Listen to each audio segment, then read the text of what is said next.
ভিডিওটিতে ক্লিক করার জন্য আপনাদেরকে জানাই অসংখ্য আপনারা দেখছেন আপনাদের প্রিয় ইউটিউব চ্যানেল wow007। তো ফ্রেন্ড, সবাই কেমন আছেন? নিশ্চয়ই খুব ভালো আছেন। ইতিমধ্যে বড় আপডেট, ভিডিওটি সম্পূর্ণ দেখবেন, শেষ পর্যন্ত দেখলে বিরাট বড় আপডেট পাবেন রাখুন এবং ভিডিওটি শেষ পর্যন্ত দেখুন। এখানে বলা হয়েছে 7 পে কমিশন ডিএ হাইক, কর্মচারীদের ডিএ বৃদ্ধির ঘোষণা, ভোটের মুখে কিন্তু বড় সিদ্ধান্ত সরকারের। কি বলা হয়েছে বিস্তারিত চলুন এক নজরে দেখে নেওয়া যাক।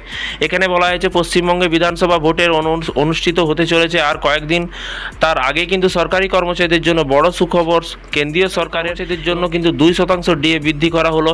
এর ফলে কিন্তু কেন্দ্রীয় সরকারি কর্মচারীদের ডিএ বেড়ে কিন্তু 60% হয়ে গিয়েছে। জানুয়ারি থেকে এই বর্ধিত হারে ডিএ কার্যকর হবে বলে কিন্তু মনে করা হচ্ছে এবং কোভিডের পর কিন্তু এই প্রথমবারের মতো ডিএ ঘোষণায় এত বিলম্ব হয়েছে। সাধারণত সরকার হোলির আগেই আশেপাশে অর্থাৎ মার্চ মাসে বছরের প্রথম দফায় কিন্তু ডিএ বৃদ্ধি ঘোষণা করে দেয়।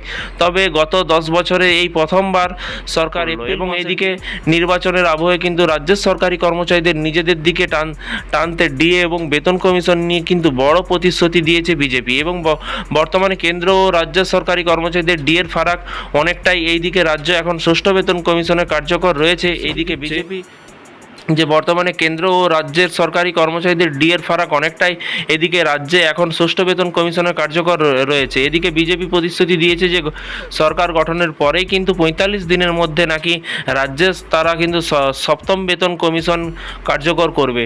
আর এইদিকে কিন্তু পশ্চিমবঙ্গের ভোটের মুখে কেন্দ্রীয় সরকারি কর্মচারী 60% করে দিল মোদী সরকার। এদিকে রাজ্য সরকার এখনও পর্যন্ত সব কর্মচারীদের বকেয়া ডিএর কিস্তি কিন্তু মেটাতে পারেনি।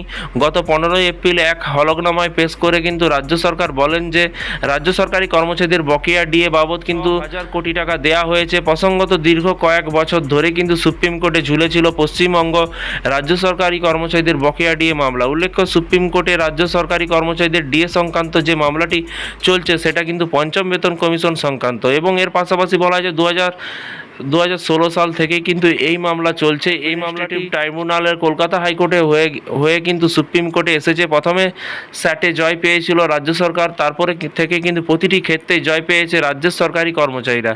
এর আগে ডিএ মামলায় সুপ্রিম কোর্টে ভৎসনার মুখে কিন্তু পড়তে হয়েছিল রাজ্য সরকারকে, কারণ 2025 সালে বকেয়া ডিএ অন্তত 25% মেটানোর নির্দেশ দিয়েছিল সুপ্রিম কোর্টে। সেই নির্দেশ সরকার কিন্তু মানেনি। পরে কিন্তু ফের সুপ্রিম কোর্টে দ্বারস্থ হয়েছিল মমতার সরকারের হার হয় শেষ পর্যন্ত। এই আবহে কিন্তু বকেয়া ডিএ মেটাতে শুরু করে রাজ্যের সরকার। আর ওইদিকে কিন্তু কেন্দ্রীয় সরকারি কর্মচারীদের ডিএ বেড়ে কিন্তু 60% বা 60% কিন্তু হয়ে গেল। তো ফ্রেন্ডস, বিষয়টি বুঝতে পারছেন। এই ছিল আজকে একটি ছোট্ট আপডেট। আপনাদের মতামত নিচে কমেন্ট বক্সে কমেন্ট করে জানাবেন আপনারা কতটা পার্সেন্ট ডিএ পেয়েছেন এবং আপনাদের ডিএর প্রাপ্য কতটা। অবশ্যই নিচে কোনো রকম মন্তব্য, কোনো রকম কিছু জিজ্ঞাসা করার থাকলে অবশ্যই নিচে কমেন্ট বক্সে কমেন্ট করে জানাতে ভুলবেন না। ভালো থাকবেন, সুস্থ থাকবেন এবং নিজের খেয়াল রাখবেন। Thank you.